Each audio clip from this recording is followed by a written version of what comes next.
ஒரு healthy life style adapt பண்ணுறதுக்கு நம்மளுக்கு ஒரு ஐடியாவே இல்லாமல் இருக்கும். நான் இப்போ சமீப காலமாக ஒரு ப்ராக்டிஸ் பண்ணிகிட்ருக்கேங்க. மார்னிங் பார்த்திங்கன்னா ஏதோ ஒரு சுண்டலில் ஒரு சாலட் ஸ்டைலில் செஞ்சு சாப்பிட்றது. ஈவினிங் பார்த்திங்கன்னா அம்புலி ஏதோ ஒரு பொரியல் கூட. இது நான் கொஞ்சம் செட் ஆகிறதுக்கு ஒரு சிலருக்கு லைட்டு டிஸ்டர்பன்ஸஸ் ஸ்டார்டிங்கில் இருக்கலாம். ரொம்ப ரொம்ப கம்ஃபர்டபுளாக இருக்குது. லஞ்சு நம்மளோட ஆப்ஷன், நம்மளுக்கு பிடிச்சத.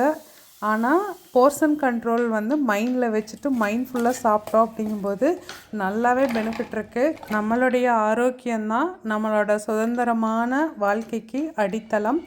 ஹாஸ்பிட்டல், அதோட எக்ஸ்பெண்டிச்சர், அந்த ட்ரீட்மெண்ட், அந்த கஷ்டங்கள் எல்லாம் நினைக்கும்போது ஆட்டோமேட்டிக்காக நம்ம இந்த processed food, tea, coffee, sugary items இது எல்லாத்தையும் விட்டுட்டு முடிஞ்ச வரைக்கும் நம்மளால் என்னென்ன முடியுமோ அதை ட்ரை பண்ணலாங்க.